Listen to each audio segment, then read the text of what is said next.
I'm pleased to say, actually, 5 years ago, I met a young screenwriter here at Cyberport who was trying to make a film, and it took a couple of years, about $1 million Hong Kong dollars, but we made a film that was shot here in Hong Kong and in my hometown now, Hawke's Bay, New Zealand, and I actually watched it on the Air New Zealand. It was on the flight as I came out. It was one of the films to choose, and it's won a number of awards as one of the best science fiction films produced on a low budget in high resolution HD. So very pleased that I got a chance to be involved in that, and it came about through my being here at DELF and at Cyberport. Very pleased to have our whole roster of speakers today. You're very lucky to be sitting here right now.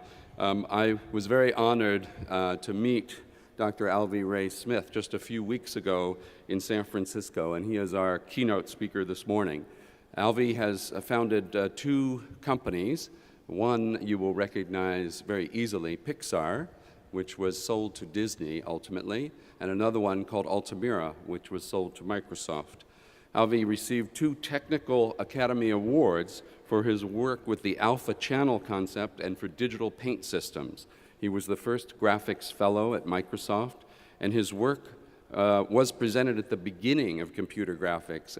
Alvy, and you'll hear some of the stories, was there when computer graphics literally was born at Lucasfilm and the New York Institute of Technology. Dr. Smith received his PhD from Stanford University on the West Coast and an honorary doctorate from New Mexico State University. He's a member of the National Academy of Engineering and a fellow of the American Association for the Advancement of Science. Alvy has published widely a number of articles on computer science, computer graphics, and holds 4 patents. This morning, Alvy will tell us some great stories, and we've been talking about them over the last few days we've been here, about how computer graphics really evolved and how it will go to the next level. He's also just an amazing man. I'm very honored that he's here. He was last here in 1978, so it's overdue for a return to Hong Kong. Please welcome Dr. Alvy Ray Smith.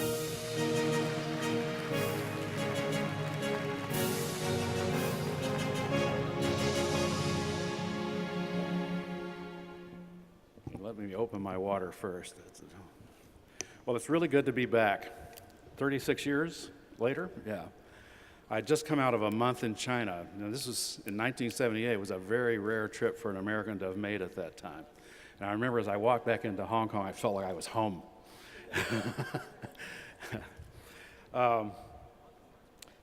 Today I'm going to take you from the earliest pixels to PIXAR, and then I want to talk a little bit about what I see as coming beyond that. Let's start with the first computer. I bet a lot of you didn't know that the first computer was named Baby. This is Baby. Actually, Baby's about 4 times bigger than I have in the slide there. It's, several refrigerators in size. And it had a memory of 1,024 bits. And the bits were actually stored on the face of that tube, which I will now zoom in on, I think. There we go. The amazing thing is that the first pixels were on the first computer. When I went to visit Baby in Manchester, England, last summer, one of the demonstrators at the museum had programmed it so it had this screen when I arrived, and the words PIXAR was scrolling across the screen. So the message is that the very first computer could animate. It sort of was an accident of the fact that they stored the memory on this tube, but that's what they did, so there's the first graphics. That's the first pixel. Oddly enough, apparently nobody had gone to look for the first pixels before I showed up, so I'm writing a book now called A Biography of the Pixel, which will start here and tell the whole story. Years away, by the way. Okay. So I looked a little bit harder and found, so this is the actual first pixels. This is a photograph of the actual screen at the time that the engineer Tom Kilburn actually put the first pixels on Baby. Okay. So that's the first computer graphic. digital computer graphic as opposed to analog. Then I went looking for the first video game, and this is it. It's also in Manchester on the Manchester Mark I, which was son of Baby. And it's the game of checkers, and it's interactive. So it's the first game, about 1951. So the first pixels are 1948. The first game is 1951. Second game was in Cambridge on EDSAC, which is either the second or third computer, depending on how you count. And it's the game of tic-tac-toe, also interactive. Okay, but that's the really early days. I'm going to make a big point out of this picture. It's Moore's Law. Everybody knows Moore's Law, is that right? Show of hands? Let's have a show of hands here. Everybody knows Moore's Law, okay. The way Gordon Moore, so Gordon, in 1965, now let me back up a little bit. On the left side of the screen, you'll see over in 1948 is where Baby happened. And then there's this gap of almost 20 years to 1965. Something happened in 1965 that was incredibly important to all of us here. That was the year that the integrated circuit was invented. Lots of transistors and the wires between them on a single chip of silicon. And Gordon Moore, who was at the birth of the integrated circuit chip in Silicon Valley, stated the following law. It's called Moore's Law. It's not really a law, but it's held pretty firm. He said the density of transistors on an integrated circuit chip will double every 18 months. What's that mean? Well, it meant a lot to the electrical engineers who build integrated circuit chips, but it's sort of meaningless to us. So I've put it in terms that you see at the top of the slide that I think is much easier to remember, and it's mathematically equivalent to what Gordon Moore said. Everything good about computers, larger memories, faster speed, lower cost, everything good about computers gets better by a factor of 10 every 5 years. Or we say, instead of factor of 10, which is just arithmetic, we say an order of magnitude better every 5 years, because the expression order of magnitude means that somehow we human beings cannot see beyond an order of magnitude. When you get to an order of magnitude better of anything, suddenly you have to reconceptualize the world. And we humans are lousy after an order of magnitude. Now here's the astonishing part, and I can't drill this in hard enough, but Moore's Law, by the way, Gordon Moore thought it would last 10 years. It's now lasted 50 years. So Moore's Law was, in 1965, was 1, okay? By the way, that was the year I made my first computer graphic on one of those monster machines. It is now, in 2010, it reached 1 billion X. The computers well actually it's almost 2015, so it's now 10 billion X, or will be next year. So computers next year are 10 billion times better than they were in 1965. 10 orders of magnitude. We can't think beyond 1 order of magnitude. 10, nobody, no genius can think beyond 10 orders of magnitude. The point is, you have to get to 1 order of magnitude before you can even imagine the next order of magnitude. Now, so today I'm going to take you on a computer graphic tour of Moore's Law at different orders of magnitude on Moore's Law's curve. We'll start at Xerox PARC at 10x, New York Tech at 100x, Lucasfilm at 1000x, and so forth. Okay? The kicker is that it's still underway. Moore's Law is still improved. The integrated circuits are getting denser as we speak. There's at least another 1000x, another 3 orders of magnitude to go before we might hit a wall. By the way, every time people have predicted the end of Moore's Law, engineers have cleverly found a way around it. Once you get there, you can see how to get to the next place. It's like evolution. You can't just jump from a paramecium to a baby in one step. You've got to go through. You have to go through evolution, one little change at a time before you can get to the ultimate place. In 15 years, 2025, Moore's Law will have hit 1 trillion X. 1000x more than it is well, 100x more than it is today, assuming we're talking about 2015. So my main question to you, and I'll just give it to you right now, is I want you to start thinking about what you're going to do with that another 1,000x, another 100x. Okay, what are you going to do with it? I'll give you a hint. It's really hard to know what to do with 2 orders of magnitude or 3 orders of magnitude. It's hard for us humans. Basically, if you can see beyond an order of magnitude, you can become a billionaire. That's one way to put it. Okay. If you can get there first. All right, let's start the journey along Moore's law. We'll start at 0. Okay, I've got down in the left-hand corner of each slide, I have the Moore's law factor that's in effect at that time. And in the right-hand corner, I have the year range. So we're talking about the early 70s. Moore's law is at 10x at this point. And what I'm showing you a picture of is the first color pixels. Now just remember, on the scheme of things, this wasn't very long ago. To some of you who are not 30 or 40, it may seem ancient, but it's not that long ago. I was working at Xerox Palo Alto Research Center. Xerox PARC is one of the luckiest breaks in my life that my best friend Dick Schaup wrote the first color paint program on what's now known to be the first personal computer. Xerox PARC at this time was inventing the personal computer as we now know it.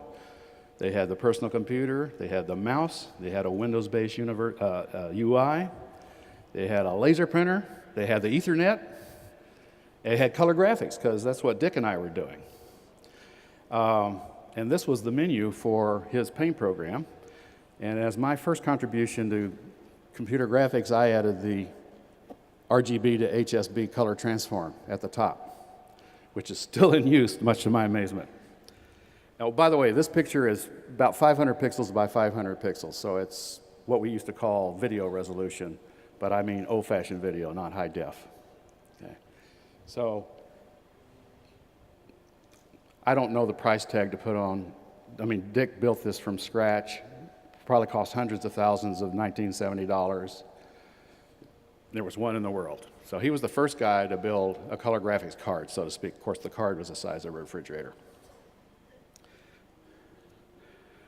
And while I was there, I was hired as an artist to show off his program. And let me show you an ancient video of my work from then, if I can figure out. There it is. Nope.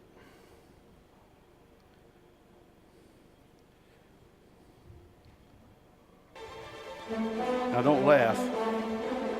This is pretty crude. What happened to the audio? Oh, I see.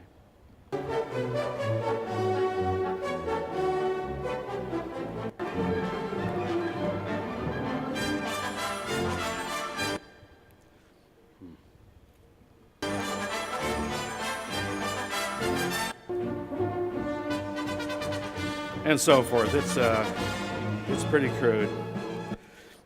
It's pretty crude, but nobody had seen color pixels before, right? I was in heaven because I knew I was doing something that nobody ever done before.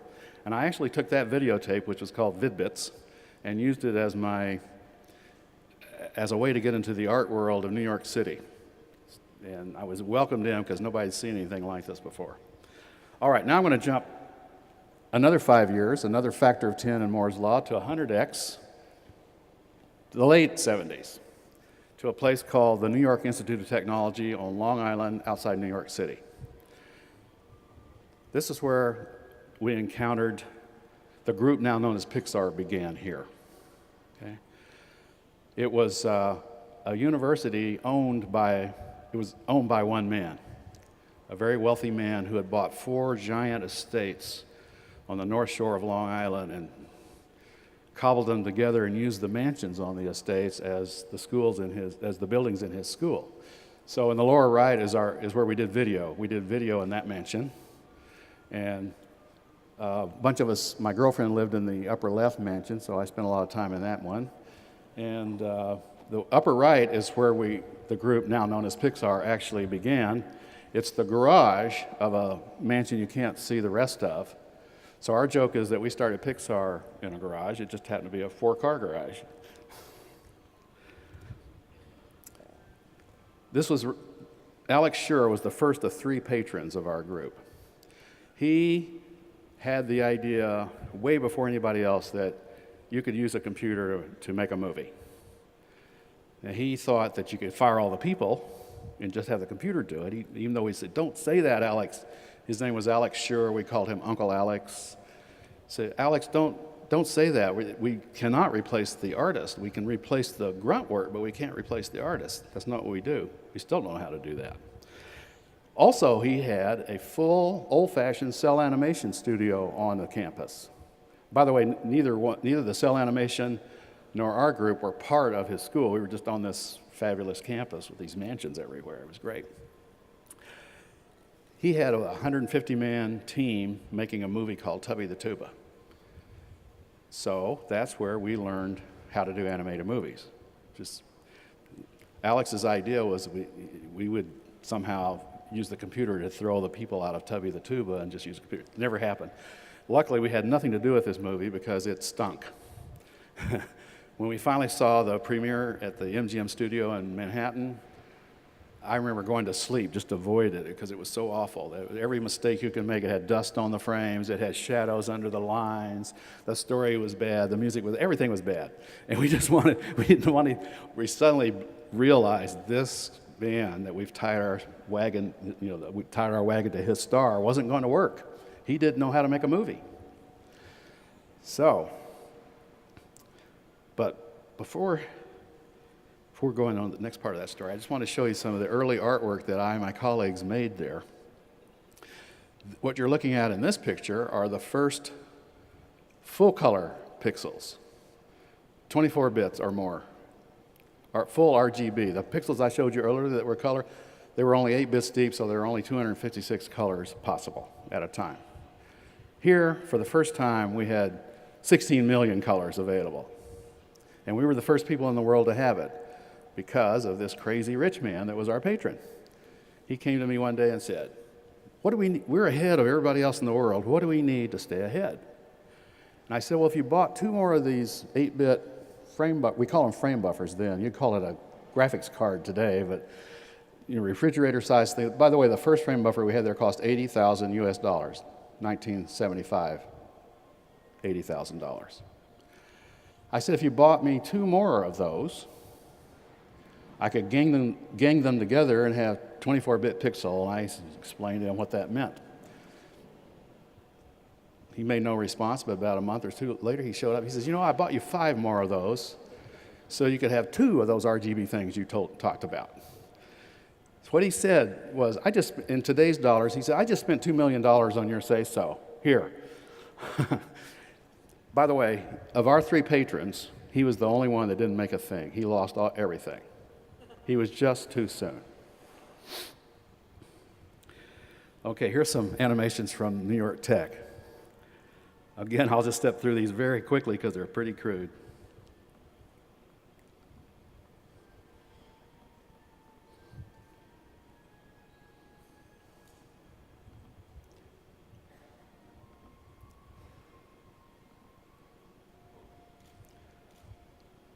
I think I'm going to. Well, that doesn't appear to be working, so I'm going to just go on. They're really crude, I'll just say that. There were some animations in there, though, some cartoon animations that various of us did.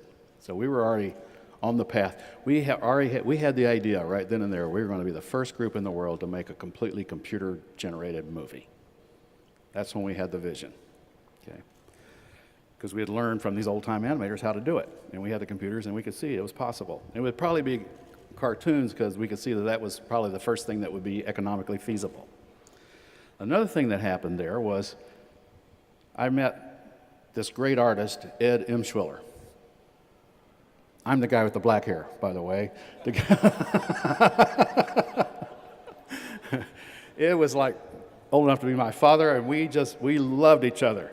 He had been an abstract oil painter, and then he had discovered 16-millimeter movies, and then he made artistic contributions in all these fields. And then he discovered video. He's one of the first video artists.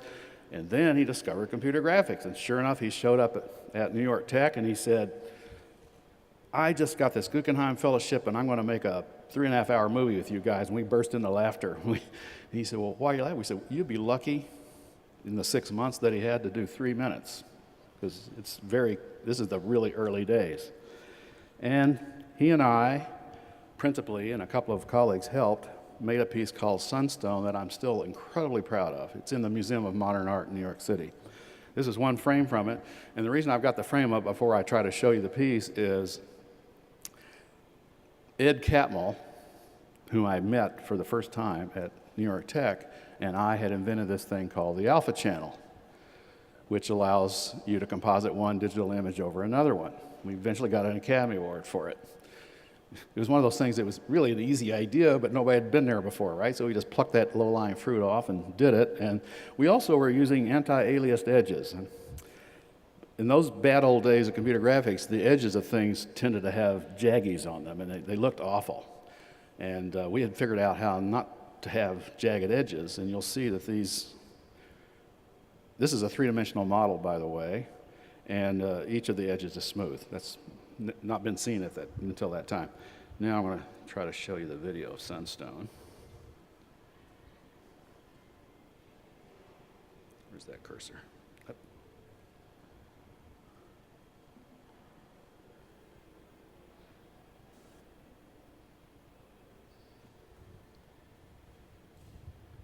I'm just going to skip through this, if I can find my cursor.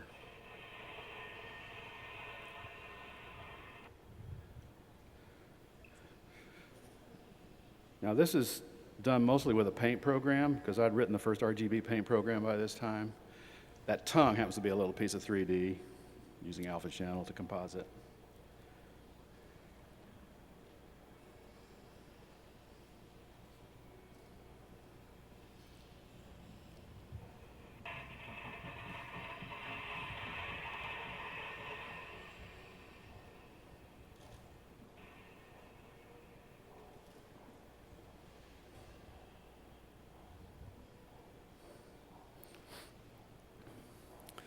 This 18 seconds took 56 hours to compute. I guess you don't want to hear about the bad old days, do you? The very next year, there was a machine that could do this in real time. Piece of hardware. Okay, enough of that. All right, now let's jump ahead one more turn of Moore's Law clock to Lucasfilm. So we had figured out that this guy, Uncle Alex, didn't have it. George Lucas knocked on our door. Actually, Francis Coppola and George Lucas knocked on our doors one day apart. And I realized that the guy who contacted me from Francis Coppola wasn't competent, so we didn't go with him. We went with George, even though he's not as good a director as Francis Coppola, he was steady. And we knew when he said he would pay for things, he would, and he did. So here's one of the few pictures I have of some of the group at Lucasfilm. That's me holding the camera shutter out front. To my right is Ed Catmull, who would be my partner for many years. He and I would co-found PIXAR together. On my left is this young kid that he and I had just met and hired named John Lasseter, as you'll hear more about in a minute. This is a little bit out of order because, well, you'll see. There's a lot of Academy Awards represented by this group of people, but I won't have time to actually tell you about that.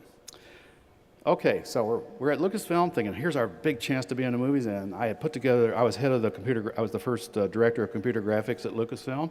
I had put together this great world-class team. George didn't show up. So finally I realized George didn't get it. He didn't know what he had. He thought we were a bunch of nerds that could build hardware for him, and we were. We did build hardware for him. His vision he was very clear about is he wanted to bring movie making into the modern digital era. He had that very clear, and we did that for him. But we wanted to make content, and somehow he had missed that part. And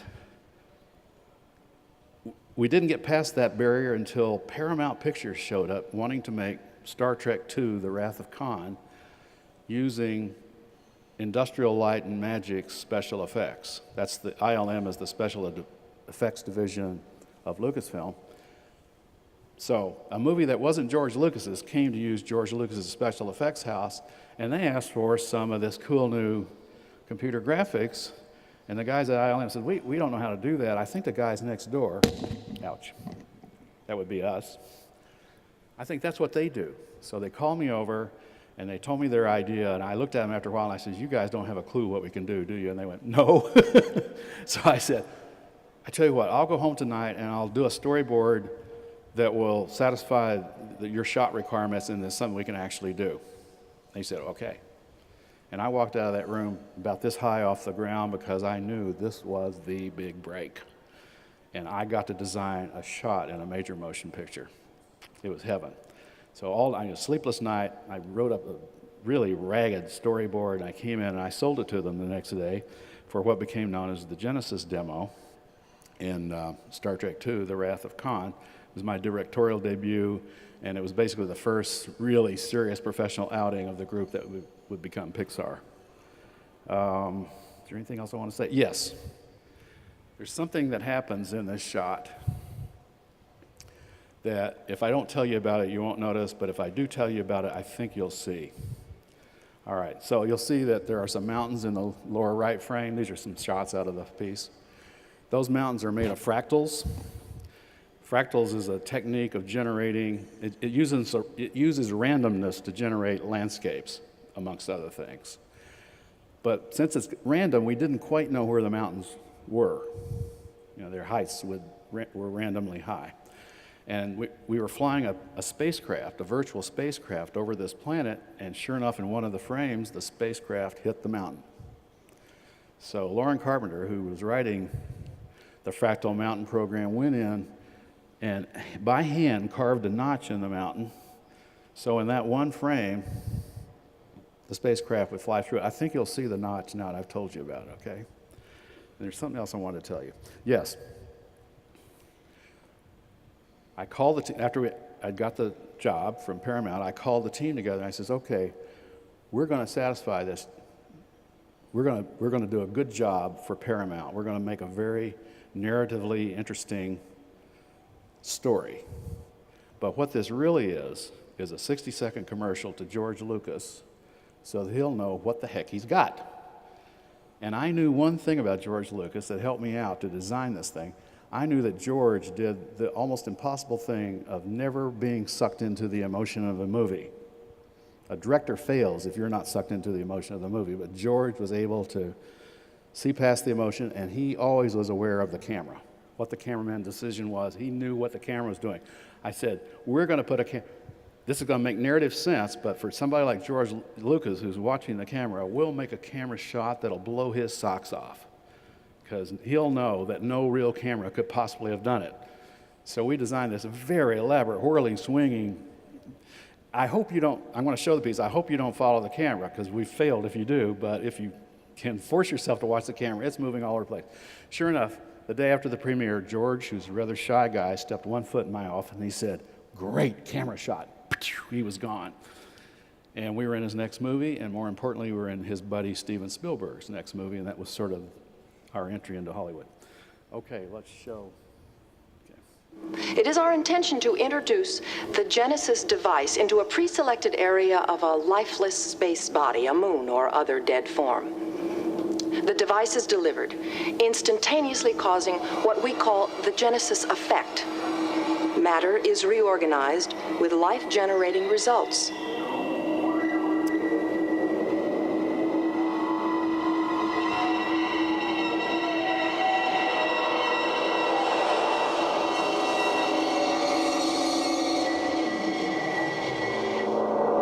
Instead of a dead moon, a living, breathing planet capable of sustaining whatever life forms we see fit to deposit on it. Fascinating. The reformed moon simulated here represents the merest fraction of the Genesis potential, should the Federation wish to fund these experiments to their logical conclusion. When we consider the cosmic problems of population and food supply, the usefulness of this process becomes clear. This concludes our proposal. Thank you for your attention. Thanks. Okay. Even though I showed you John Lasseter's picture, we really hadn't hired him yet at that point, so he wasn't part of that. Ed and I went to the 1983 SIGGRAPH being the big annual computer graphics conference. And on the way back from that trip, he and I decided that at the 1984 SIGGRAPH, 1 year later, we were going to announce to the world that we, our group, could do character animation. Now, at that time, everybody was doing flying logos and special effects, but no characters. But we wanted to make character animated movies. That was our goal. So I sat down and wrote up another one of my ragged storyboards for a little short piece that was going to be called My Breakfast with Andre, in honor of this movie that we all like called My Dinner with Andre. And it was going to star an android named Andre who would wake up in a beautiful landscape and welcome the rising. It was a terrible story. But about that time, I was saved because I hired this kid, John Lasseter, and he says, Alvy, do you mind if I give you a few suggestions? I said, yes, that's why you're here. Give me some suggestions. And so he immediately turned the android into this cute little fellow on the right, and he added this bumblebee, whose name was Wally B. And he also changed the name to The Adventures of Andre and Wally B. And one of the reasons we did these pieces and showed them at SIGGRAPH was to master the technologies needed to make the movie that we were headed for. And one of the things we had to solve was motion blur. If you just put up still images that are animated, they jerk across the screen unless you do this trick called motion blur. And nobody had come up with a way to solve it until we did. And you can see 4 successive frames on the right as Andre turns around and flees the opposite direction. We brought a Cray supercomputer to its knees, computing that one frame in the lower left there.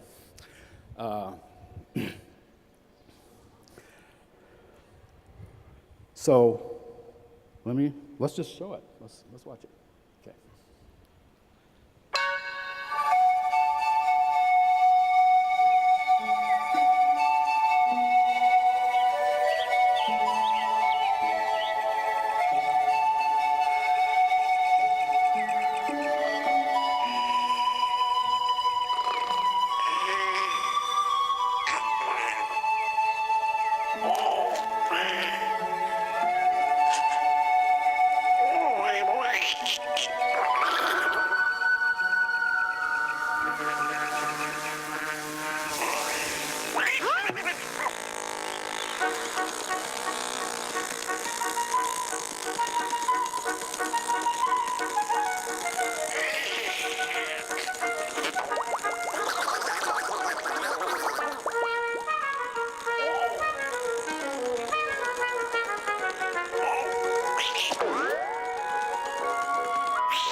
Pretty crude, huh?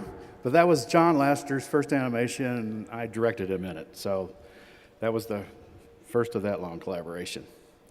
All at Lucasfilm, and by the way, it's all at old-fashioned video resolution, 500 by 500 roughly. The next important thing that happened was Disney finally came. Ed and I had visited Disney every year on our knees, secret trips to Disney every year, saying, "Are you guys ready for us yet? Why are George Lucas and Alexander Schur and these guys funding us? It should be you guys. You're the masters of animation." They would always come up with some reason why they weren't ready to do it yet. But finally, Eisner and Wells came in and took over Disney, and within 1 month they knocked on our door and said, "We want you guys to digitize our cell animation process like you always told us you could do." And we knew we could do it because we had done it back at New York Tech many years earlier on Long Island. So I negotiated this contract with Disney. It took me 18 months. It was a tough negotiation. And we delivered on the computer animation production system called CAPS. It won an Academy Award. And once Disney started making movies, Rescuers Down Under being the first, they never went back. They used that from then on. The most important part of that is that the group to be shortly called PIXAR and Disney liked each other a lot, because both sides of this contract delivered better than expected.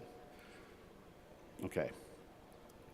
And another thing that happened right here that most people don't know about is we almost made a feature-length movie starting at Lucasfilm. I was a fan of Journey to the West. I think a lot of people in Hong Kong might know Journey to the West. I told you I'd been to China. I came out with a 4-volume set of all the stories about Monkey and Piggy and so forth. And this company, Shogakukan, a large printing company in Japan, said, we want to make the first computer movie in the world. We want you to make it for us, and we want it to be based on Monkey.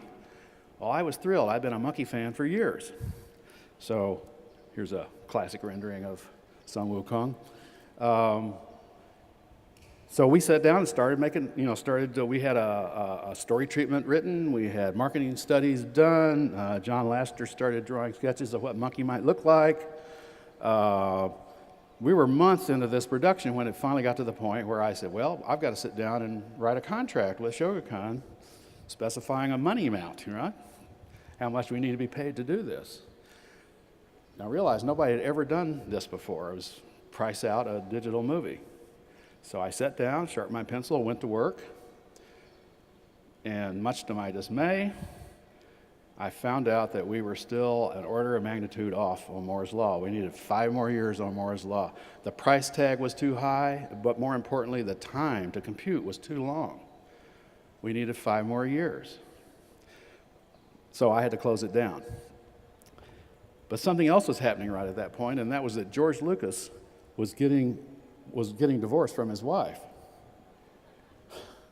And in California, that means half the fortune goes with her and half the fortune goes with him, just no questions asked. And suddenly, I went to my buddy Ed Catmull. I said, Ed, we're going to get fired. George lost half his fortune. We're 40 people. He can't afford us. He never really got what we are anyhow. He didn't ever let us do animation. Let's start a company, I said. And now remember, this is a couple of nerds saying this to each other, right? We hadn't run any businesses. And he says, yes, let's do that. We walked across the street and bought How to Start Company books at the bookstore. And the amazing thing is that it worked. Because if you have a good idea, if you can find somebody to give you the money for it, then it works. You can start a company. So the end of the story, the financing story, is that Steve Jobs came through with the money, but he wasn't at all the first person we approached. We approached 30 different venture capital firms. They all said no. But Ed and I learned how to pitch a company and talk profit and loss and all that stuff, and discovered that we just did not fit the formula that venture capital firms were looking for. Then our next idea was to interview large corporations and possibility of forming a strategic partnership. And we interviewed 12 different large corporations, and we got very, very, very close to a deal with General Motors. Another thing most people don't know. H. Ross Perot, I'm not sure how many people know H. Ross Perot, but H. Ross Perot ran for president in the United States. He was this crazy Texas businessman. His company had been bought by General Motors, and it was that part of General Motors that sought to invest in our company. It got to the point where everybody said yes. Big, huge boardroom table, way up in a skyscraper in Manhattan, 20 people around the table, 4 parties, half attorneys, 8 hours of negotiations, and at the end of the day, everybody said yes, handshakes all around. In the business world, it's a done deal, except for the signing of the legal papers. But not in this case, because at the same time in uptown Manhattan, Ross Perot was telling the board of directors of General Motors they were a bunch of fools. That story broke in the Wall Street Journal the next morning, and everybody understood immediately that anything that had to do with H. Ross Perot and General Motors was dead. Our deal was dead. We were desperate. We had gone through every financing scheme we could think of. Lucasfilm was at the end of their rope. And Ed and I decided we'd call Steve Jobs. Now, Steve had run a number by Lucasfilm, and they had laughed him out of the office because his number was way lower than General Motors' number, which they thought they had, right? So he offered to buy us. Earlier than General Motors, he had invited Ed and me down to his mansion. We were sitting on the grass at his mansion, and he offered to buy us and run us. We said, no, we want to run it, but we'd like to have your money, you know? And he said, okay, but his number was too low. They laughed him out. But now it was desperate. General Motors had fallen through. Ed and I says, let's call Steve and just ask him to make the same offer again. We think Lucasfilm will go for it. Everybody's desperate at this point. That's what happened. So Steve financed the spin-out of the company called PIXAR from Lucasfilm. It's often said that Steve bought us from, no he didn't. He financed a spin-out of which he owned 70% since he provided the money, and we employees own 30%. Ed and I own equal amounts. And all of us owned a piece of the company, all of the original 40 people. I'll just remind you of the curve again. We're at this point, okay? That's about, what, 10,000x? That's where Steve puts in the money. But he's running a company called Next by this time, so he's not. One of the things that people think is that he ran PIXAR. He never ran PIXAR. He was running Next, and then he ran Apple. And we made sure he was an hour and a half away because he always disrupted things too much when he came into our building. But money-wise and business negotiation-wise, he was first rate. 10 years later, he made his most brilliant business move. He took PIXAR public when we had nothing except the promise of a good movie. Nothing in the no cash. And then 10 years later, he negotiated the purchase of PIXAR by Disney. And by the way, at this point, he made $1 billion. Not on Apple. He became a billionaire on PIXAR. A lot of people don't seem to know that either. Okay. Maybe I should cut through. I was going to show you Toy Story, but I'm running out of minutes here. So what I'm going to do, I'm going to skip that part too, and I'm just going to cut to a scene in.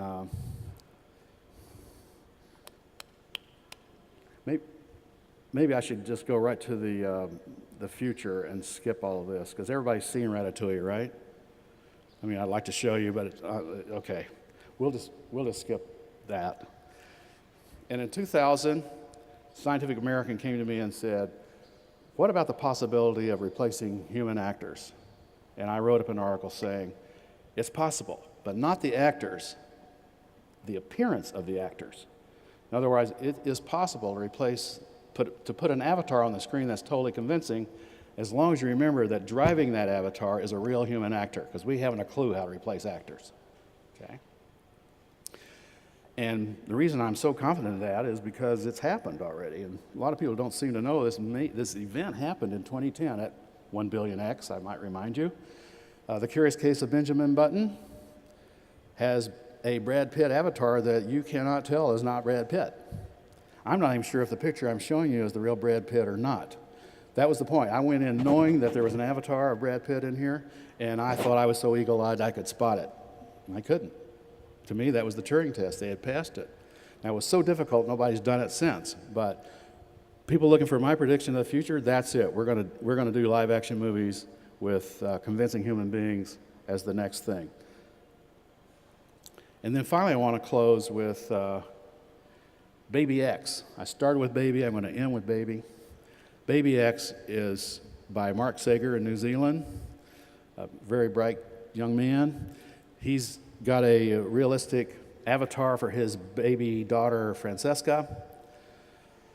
But what's more amazing, I mean, it's pretty amazing, the realism of the daughter, of the baby, but he's also got a primitive artificial intelligence behind it, so that this Baby X actually responds to people in the room and gazes toward them and coos and, smile.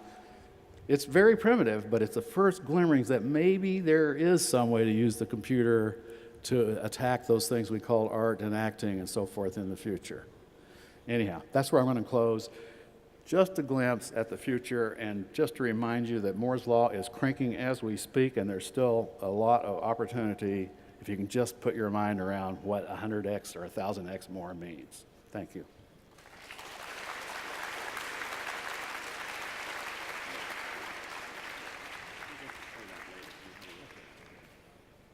Thank you, Alvy. We have some time later this afternoon, and I just told Alvy maybe we'll take a look at the Ratatouille clip that he had. All of you have seen, some of those movies, but it's always fascinating to look back in time, and it's not that far away. It's a recent time in terms of how computer graphics have evolved and where we are today. I think it's useful to have that perspective as we move on from where we are now into the next 10 years. And that's what this conference and this DELF is about, pioneering technology and how it will and become the future. I want to thank Alvy for that illuminating talk. I really appreciated that.